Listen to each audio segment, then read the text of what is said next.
Norman. Pero antes de saludarte, querido Jaime Hernández, corresponsal de guerra, corresponsal mexicano en el extranjero por décadas, autor, fundador y conductor de su espacio en YouTube No Apto para Cínicos, gran amigo de Sin Censura, el maestro Norman Pearl, que también encabeza el esfuerzo que tienen de lunes a viernes de 7 a 9 de la noche, todos los días en Norman Pearl TV. Antes de escuchar sus comentarios, me llama la atención que ya inició la campaña de Salinas Pliego y de sus mascotitas, con mucho respeto, de sus achichincles. Se andan entrevistando entre ellos, con mucho respeto, lo digo. La periodista que formaba parte del equipo de Ventaneando, de Patti Chapoy, ahora convertida en gran analista política, Mónica Garza, entrevista a un gran personaje. Invita a Lili Téllez. Lili Téllez, que desde el Senado de la República defiende los intereses de Ricardo Salinas Pliego. Entre ellos, pues, yo preguntaría si van a hacer algún análisis importante sobre la deuda fiscal que tiene Salinas Pliego ahora que salieron en la foto Sarmiento, Leonardo Curcio, María Amparo Casar, Pérez Gay, Javier Alatorre, todos estos personajes. Esta señora conocida en el bajo mundo de las redes sociales como Lady Chanel, que también se está muy sonriente en la foto. En fin, entre ellos van a ir queriendo, creo yo, tejer la narrativa. No hay que permitírselos, esa es mi opinión, pero vea y escuche parte de lo que dice la señora senadora Lili Téllez. Yo vivo... ¿Vives con miedo? Me lo aguanto. Yo me lo aguanto. Tengo una alta responsabilidad que cumplir. Y bueno, pues a veces sí hay miedo, pero me lo aguanto y hay que seguir adelante porque lo que está pasando en nuestro país requiere que tengamos valentía y entereza. Entonces tomo medidas de seguridad, vivo bajo las puertas de mi... Eso te iba a preguntar. ¿Es verdad que en tu casa las puertas están blindadas? Sí, es verdad. Es verdad. Es muy delicada mi situación. Es muy delicado enfrentar al régimen, a un régimen mafiocrático. Y ya para qué, no me voy a desviar en la entrevista a hablar de las pruebas que están saliendo, de lo que yo he estado insistentemente denunciando desde hace años, que Morena es una mafiocracia. El escándalo de la Marina es peor que una película sobre mafias. Lo que estamos viendo es gravísimo. Entonces, al estar levantando la voz en los Estados Unidos, diciendo la verdad, pues incomodo a muchos intereses y sé que estoy en el blanco, pero también a mí me mantiene mi fe en Dios y hay que seguir adelante. El PAN, como el PRI, como todos los partidos políticos, en este momento el Verde, el PT, Morena, ni se diga, sufren de divisiones internas. ¿Cómo te sientes tú adentro de tu partido? Porque a veces pareciera que en esta disidencia estridente, discursiva, en la oposición, pues en el PAN, en realidad, hay 2 o 3 figuras, tú entre ellas, que salen a gritar, a decir, y pareciera a veces que están solos. ¿Te has sentido sola dentro de tu partido? Yo no estoy afiliada al PAN, tendría que empezar por aclarar. Sí, pero estás dentro de esa bancada, ¿no? Lo que pasa es que estoy en la bancada del PAN, pero no estoy afiliada. Entonces, mi situación es... Ah, bueno, no, pues ya. No está ni afiliada al PAN, pero defiende los intereses del PAN, pero en el PAN se está echando a perder todo, pero bueno. Pobre de Lili Téllez, dice que tiene hasta las puertas blindadas de su casa, se dice centro de atención de este régimen de corrupción y de mafia. Mi querido Jaime Hernández, avancemos, por favor. ¿Cómo estás? Te mando un abrazo. Muy buenos días a los 3 caballeros que me acompañan el día de hoy. Saben, yo he estado tratando de encajar las piezas de este rompecabezas en el curso de las últimas horas. Y claro, la primera tentación es, este rompecabezas, ¿cómo se arma? Se trata de un desvarío. Estamos ante el desvarío de Ricardo Salinas Pliego, de Lili Téllez, incluso también de Alito Bandito, porque Alito Moreno, aunque diga él que no es un traidor, se ha ido a Estados Unidos. Incluso se ha hecho entrevistar por la misma periodista Rachel Duffy de la cadena Fox, que es amiguísima de Lili Téllez. Lo interesante del caso es que este rompecabezas, si uno lo mira con mayor detenimiento, es muy interesante. Fíjense, Rachel Duffy, la mujer que le ha dado voz a Lili Téllez en la cadena Fox, es esposa del secretario de Transporte de Estados Unidos, Swan Duffy. ¿Por qué digo que es interesante? Apenas ayer, el secretario de Transporte de Estados Unidos, Swan Duffy, que es el esposo de Rachel Duffy, anunció que el Departamento de Transporte de Estados Unidos daba por terminada la aprobación del acuerdo de empresa conjunta entre Delta y Aeroméxico. Es decir, retiró la inmunidad antimonopolio y dijo que esta empresa conjunta entre Aeroméxico y Delta, ya ven que comparten vuelos y rutas, debe disolverse antes del 1 de enero de 2026. Y dijo lo siguiente: México no ha cumplido con el acuerdo bilateral desde el 2022, cuando rescindió abruptamente los slots y obligó a aerolíneas estadounidenses de carga a reubicar sus operaciones en el Aeropuerto Internacional AIFA. México alegó que su objetivo era permitir la construcción de obras para aliviar la congestión en el Aeropuerto Internacional Benito Juárez, obras que aún no se han materializado 3 años después. Al restringir los slots y obligar a las operaciones de carga a trasladarse fuera de la Ciudad de México, México ha incumplido su promesa, ha perturbado el mercado y ha dejado a las empresas estadounidenses con las manos vacías por el aumento de costos millonarios. Así es que esta es una mentira, es un pretexto para romper este acuerdo entre Delta y Aeroméxico. Pero, ¿por qué es importante incluir esta pieza del rompecabezas en esta andanada de ataques que ahora incluyen a Ricardo Salinas, a personajes como Amparo Casar? ¿Quién lo iba a decir, no? Qué ironía del destino.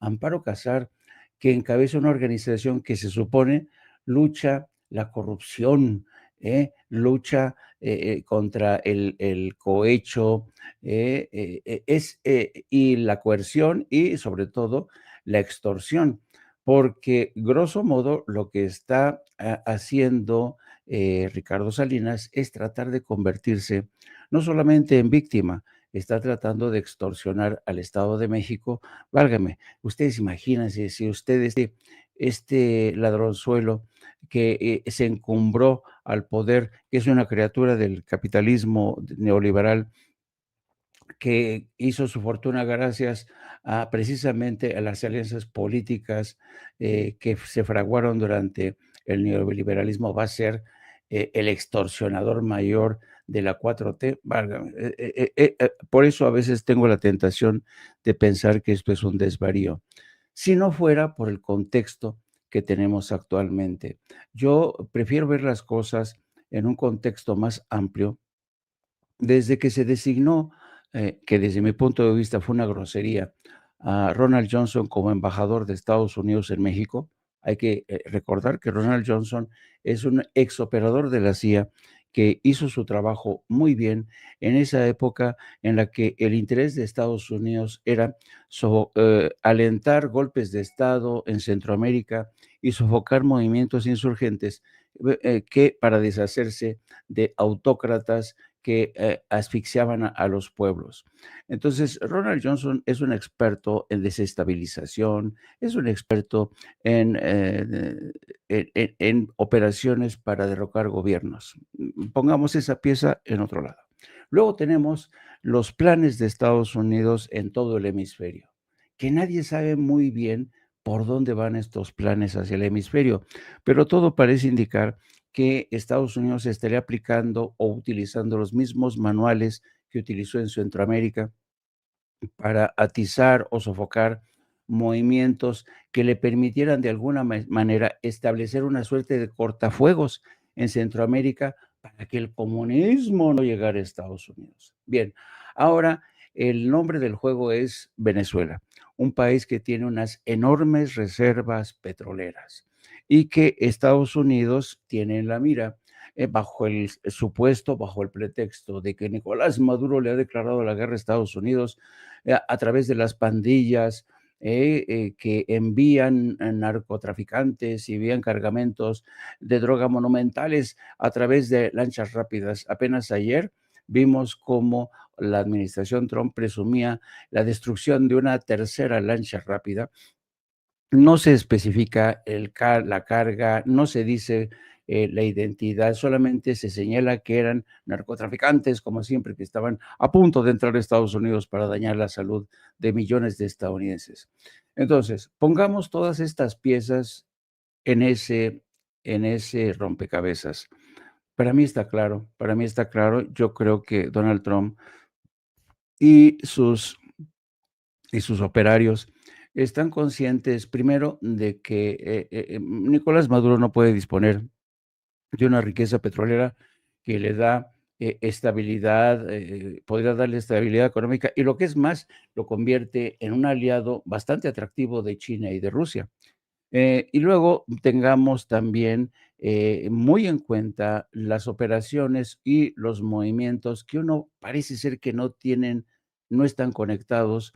La creación de este grupo de Ricardo Salinas para denunciar que en México todo está peor, con operarios como Amparo Casar, que ya sabemos que estando al frente de Mexicanos contra la Corrupción recibió dinero de la CIA a través de organizaciones como USAID.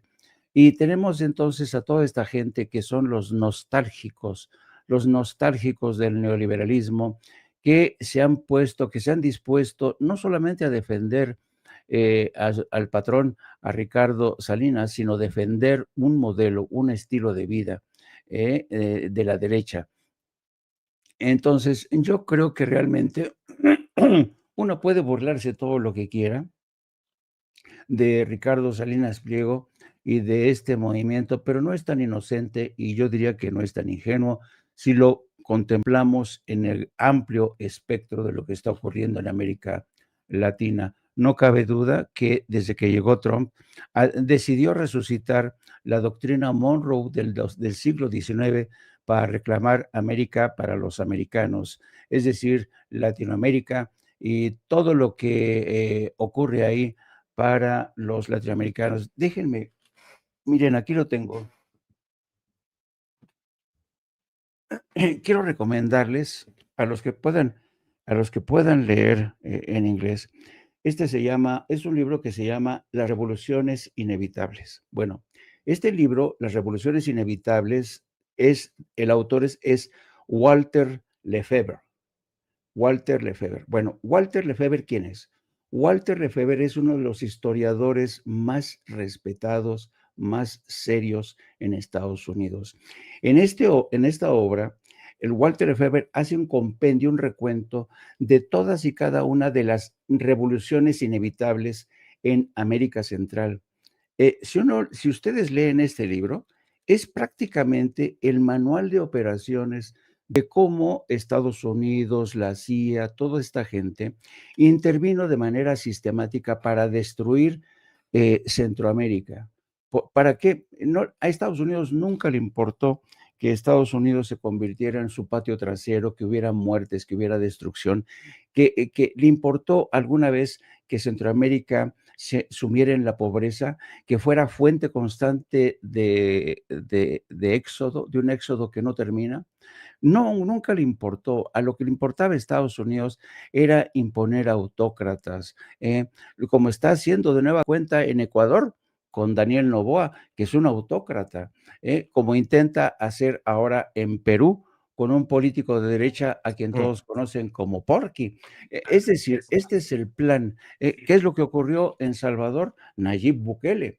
A Estados Unidos lo único que le interesa es tener autócratas que se beneficien a sí mismos y que le permitan beneficiarse a ellos de un control desde Washington. Así es que parece mentira, por eso es importante conocer la historia. ¿Se acuerdan lo que decía Andrés Manuel López Obrador?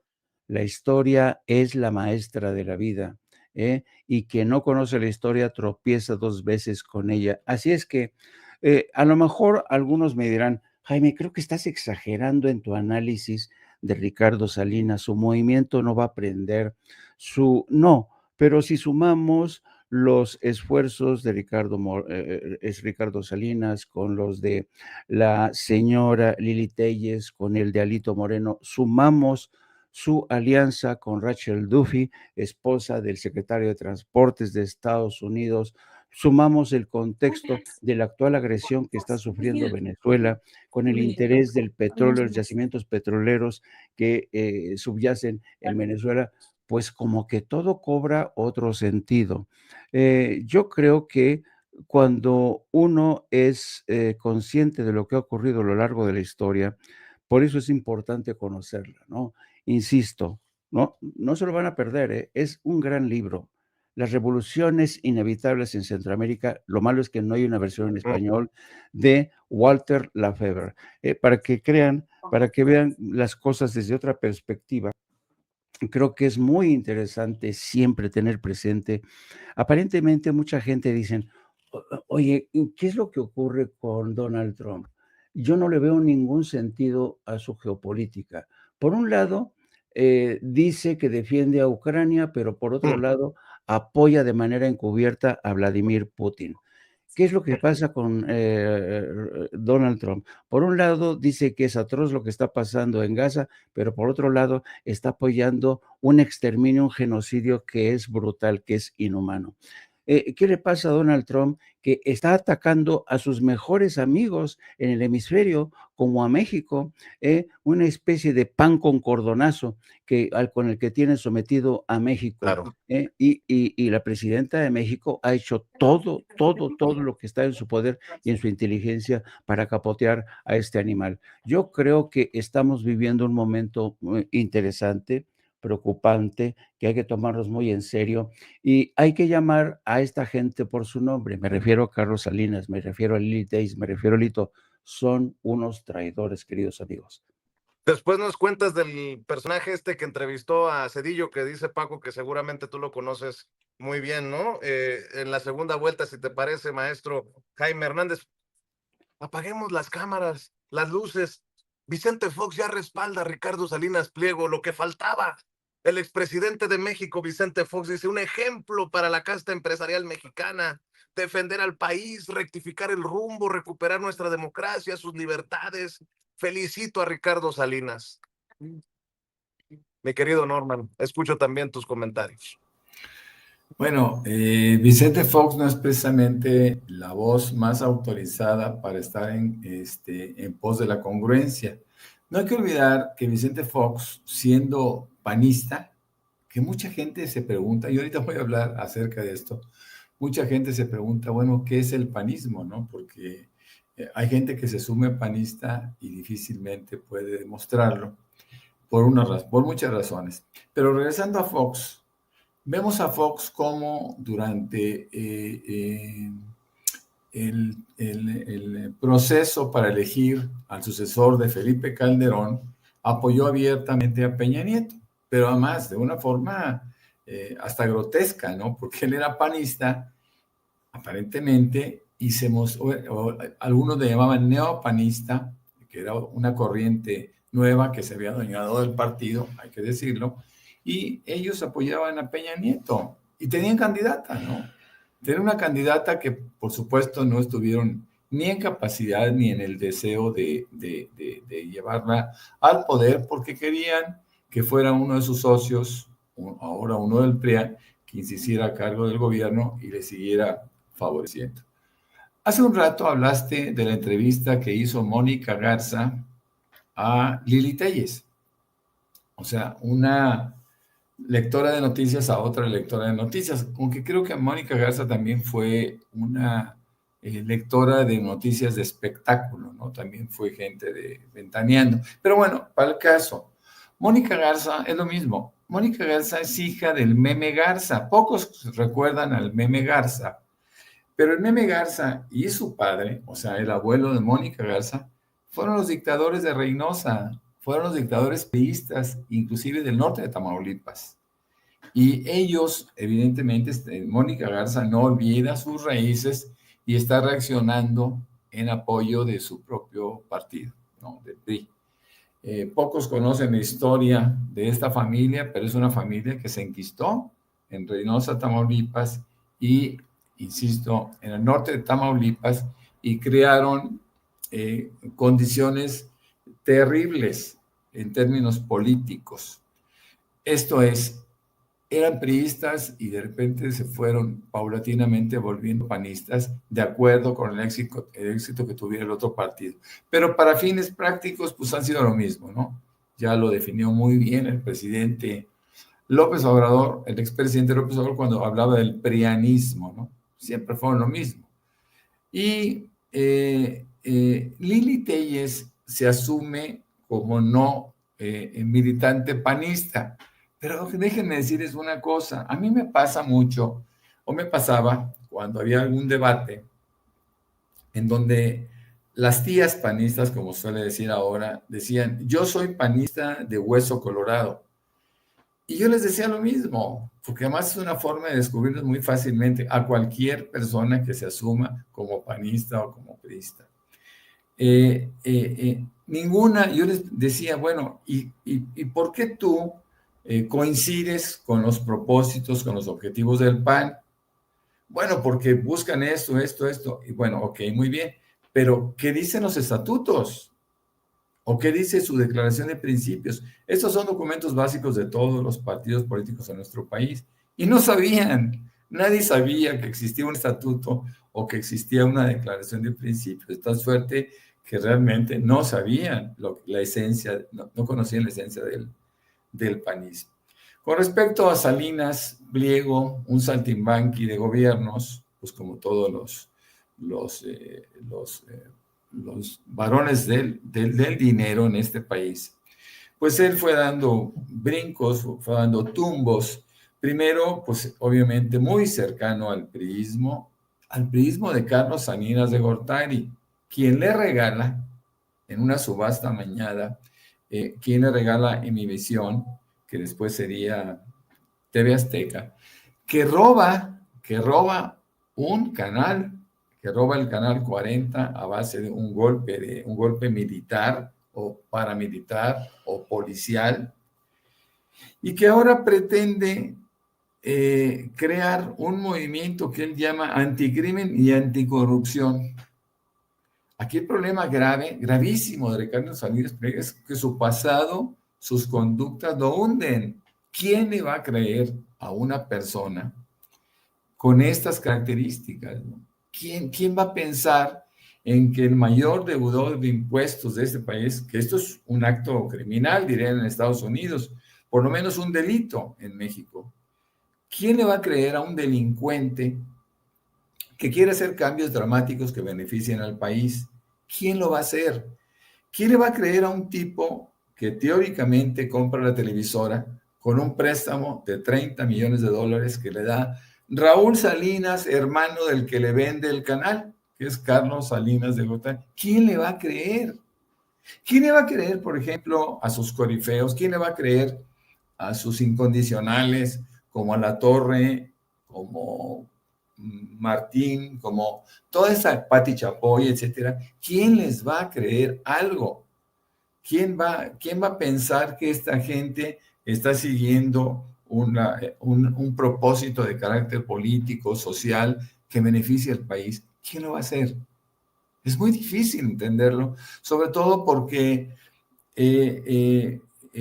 la gente o los liderazgos siempre asumen un ápice de reconocimiento. ¿Pero quién lo va a hacer?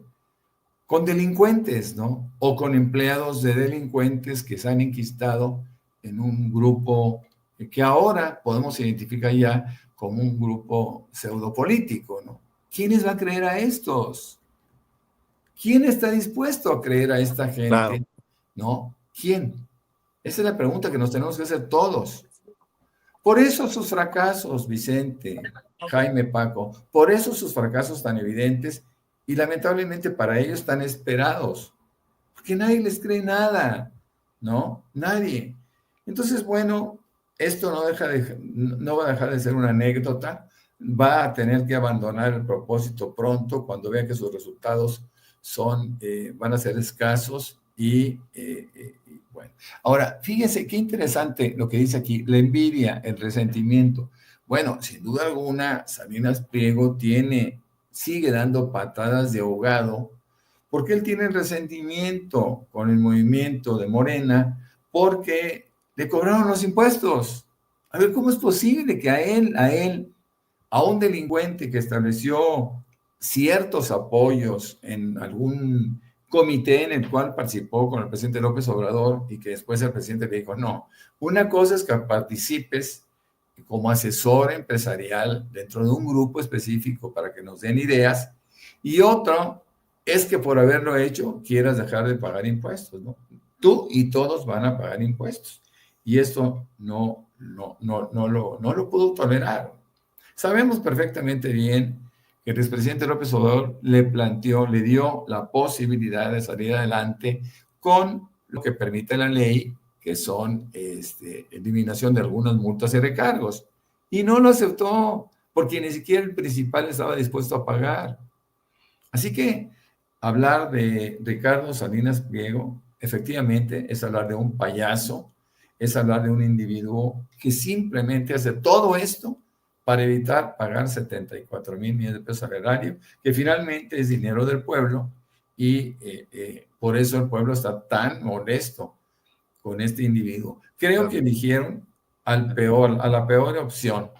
Yo hace unos días creo que ayer escribí un tuit donde hablaba que realmente un patiño involuntario del expresidente López Obrador fue Ricardo Anaya, una patiña involuntario de la presidenta de México fue Xóchitl Gálvez, y que este sería un patiño voluntario del que le pongan, porque el que le ponga Morena o el movimiento, pues habrá de derrotar muy fácilmente a este tipo. Deberían de pensar en personajes más serios, con mayor credibilidad, mi querido Vicente, porque perdió todo, hasta los 74,000 millones de pesos. Voy contigo, Paco, con tema, reflexión, comentario, a lo mejor alguna otra información que tengas. No, mira, Vicente, lo que dice Norman es bien interesante, que debían poner a otro Patiño, a otro alguien que pueda hacer ruido. El problema, Norman, Jaime, Vicente, es que ¿a quién va a poner la oposición? No hay nadie.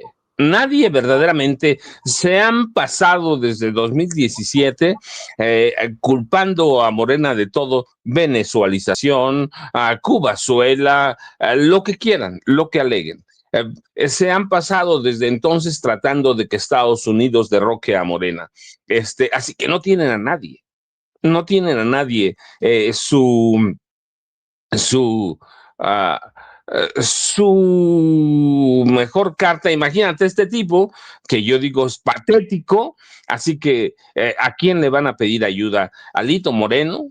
¿A Lili Telles? ¿A Jorge Romero Herrera, que es cabecilla del cártel inmobiliario? No tienen a nadie, Vicente, no han formado ningún político, y estuvieron esperanzados a que de pronto brotara alguien así como por arte de magia. Se les olvida que López Obrador no fue parte de arte de magia ni de una bolita mágica. López Obrador se forjó en años de lucha. Se les olvida que el fenómeno de Trump es igual.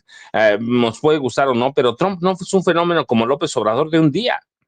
Crearon un movimiento, que nos guste o no, pegó.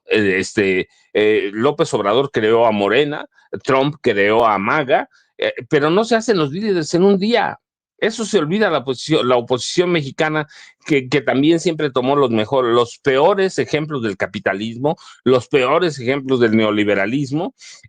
Así que ¿A quién? Yo me pregunto, uno puede voltear a todo el PAN de cabeza, no vas a encontrar ninguno, puedes voltear a todo el PRI de cabeza, a ninguno, y puedes voltear a toda la clase esta que sigue a Salinas Pliego, no vas a encontrar a nadie. Así que, ¿por qué él? Pues porque no hay nadie. No hay nadie, están experimentando, van a volver a experimentar y así van a pasar la vida, Vicente. Yo ya sabes, @Paco Cruz Jiménez en X, antes Twitter, Francisco Cruz Jiménez en Facebook, para que tengan chance. Jaime y Norman, todavía nos queda un pedacito mientras empieza la mañanera. Creo que Vicente ya salió, pero teníamos un tema pendiente con Jaime Hernández y yo lo he escuchado, lo sé, porque él platica de Juan Luis Cebrián, este tipo que fue franquista, en realidad, pro dictadura, se mete entre la izquierda de España, se aprovecha de ella, pero es muy amigo de presidentes mexicanos, o expresidentes mexicanos como Peña, que le dio más de $1,000 millones en contratos, por lo menos, $200 millones para apuntalar el país, pero y ahora reunido con Cedillo, Jaime Hernández. Sí, fíjense que es fascinante contemplar la historia de Juan Luis Cebrián, que trae aparejada otro tipo de historias. Juan Luis Cebrián efectivamente es un personaje del franquismo y del tardofranquismo. Fue un personaje que se convirtió en un aliado de Jesús de Polanco, que se convertiría con el tiempo en el dueño del grupo editorial Santillana, del grupo Prisa y del País. Bueno, Jesús de Polanco llegó a convertirse en uno de los hombres más ricos y más poderosos de España bajo la presidencia, bajo la jefatura de gobierno de Felipe González. Fue el gran negociador y junto con él, Juan Luis Cebrián fue el gran operador del grupo Prisa para sacarle contratos al gobierno de México. En aquel entonces, Juan Luis Cebrián se convirtió junto con Felipe González y el rey, ¿cómo se llama? Juan Carlos. Juan Carlos, Juan Carlos era uno de los principales cabilderos de los empresarios españoles. Llegaba a México con sus jijiji, jajaja, con sus actos solemnes, mientras que por la puerta trasera convencía a gobiernos de México para aceptar los acuerdos, dar contratos privilegiados al Grupo Prisa y al Grupo País. Juan Luis Cebrián, el que tenemos en la imagen, fue un hombre que se convirtió en un poderoso y muy influente periodista, se enriqueció de veras como pocos, al mismo tiempo que José Jesús de Polanco se enriquecía. El problema con Juan Luis Cebrián, que fue un hombre siempre muy codicioso, muy ambicioso. Juan Luis Cebrián forma parte de una etapa en la que Prisa, el grupo Santillana y el País se lanzan a la conquista de las Américas, como dicen los españoles. Compran radios en México, la W, compran radios en América Latina, en Colombia, compran radios en Estados Unidos y se lanzan a la conquista mediática de gran parte de América Latina y de ese mercado hispano en Estados Unidos. ¿Cuál fue el problema de Juan Luis Cebrián? Que el que mucho abarca, poco aprieta. El país empezó a tener pérdidas impresionantes. Los periodistas más veteranos acusaron a Juan Luis Cebrián de ser un irresponsable y de poner sobre el país, sobre todo, una pesada losa de deudas. Bueno, por cierto, unas deudas que hoy mismo mantienen a ese grupo editorial en serios problemas. Precisamente los problemas que venía arrastrando el país por culpa de un personaje como Juan Luis Cebrián obligan al grupo a buscar nuevos inversores y en ese momento se da la intervención de un tiburón, de un dueño de un fondo de inversiones llamado Josep Marín Orguglio. Es un tiburón de origen armenio, él se crió en Francia, es dueño de un fondo de inversiones y compró el país y hasta ahora mismo, a la fecha, este dueño del país ha enfrentado serios problemas, revueltas internas al interior de Prisa y el Grupo País, porque no han conseguido deshacerse de las deudas. De hecho, han tenido hace muy poco una obligada ampliación de capital, precisamente para refrescar las arcas del Grupo Prisa, pero nada ha podido resolver este problema. Y en este proceso, mientras José María Orgoglio se hacía el hombre fuerte, hoy es el presidente de todo el grupo. La familia de los Polanco, porque Jesús de Polanco, que era llamado el Jesús del Gran Poder, fallece y deja a uno de sus hijos, de los 4 hijos que tenía, deja a uno de sus hijos como accionista. Bueno, para que tengan una idea del descalabro de la caída de Jesús de Polanco, de la familia de los Polanco y de Juan Luis Cebrián, las participaciones de esa familia pasaron de un 63%, que eran unos 1.800 millones de euros, a un 7% actualmente. Los de Polanco han perdido todo poder e influencia, lo mismo que Juan Luis Cebrián. Cuando llega el nuevo dueño del país, Orgoglio, ordena el descabezamiento de toda la gente vinculada a Juan Luis Cebrián, entre ellos Antonio Caño, que fue el último director que respondía a las órdenes de Felipe González, también accionista del país, y Juan Luis Cebrián. Bueno, después de toda esta historia, hoy Orgoglio se ha consolidado como el único y poderoso dueño de ese diario, un diario que, como hemos visto, sigue apostando por una política editorial de derechas, sigue apostando contra todo aquello que, porque saben que como siendo un tiburón inversionista, a Orgoglio no le gusta mucho un gobierno mexicano que tiene como eje de control al Estado para regular la economía. De ahí la política editorial del país. Así es que Juan Luis Cebrián, después de este descalabro brutal que sufre en el país, no tiene más remedio que juntarse con sus antiguos aliados, como ellos Ernesto Zedillo, que le facilitó muchos contratos, Enrique de la Madrid. Toda esta gente son criaturas que vivieron de los excesos, de los abusos, de esa época del priismo, del prianato, y hoy prácticamente se encuentran ahí recluidos. Hoy Juan Luis Cebrián, junto con otros de los directivos que eran los dueños del país, se han refugiado en un pequeño periódico que se llama The Objective, que es el periódico para el que Ernesto Zedillo le dio una entrevista. Y hasta ahí le dejo porque ya me alargué mucho. Se nos fue Vicente, pero Norman, después de vimos un Zócalo lleno el 15, ayer discursos muy duros, yo digo que todavía falta más autocrítica de la Marina, que puede ser un clavo ahí, el discurso de la presidenta y los vendepatrias, ¿qué más te llamó la atención de este fin de semana, Norman? Bueno, fue un grito, ¿no? Un discurso, el discurso conocido por todos por tantos años, pero es un discurso muy particular donde incorpora a muchas figuras femeninas, y realmente yo no conozco a nadie, inclusive gente de oposición, que yo haya escuchado por ahí algún comentario que haya estado en contra de la calidad de grito, déjenme utilizar ese término, que diera la presidenta Claudia Sheinbaum. Fue espectacular, fue algo distinto, fue algo inédito en 215 años. Pues fue algo que nosotros tenemos que rescatar. Con respecto a la Marina, pues simplemente ese mea culpa, que dicen ellos, fue duro aceptar la corrupción y hubiera sido imperdonable callar. Me parece que es algo válido. Miren, perseguir a sus propios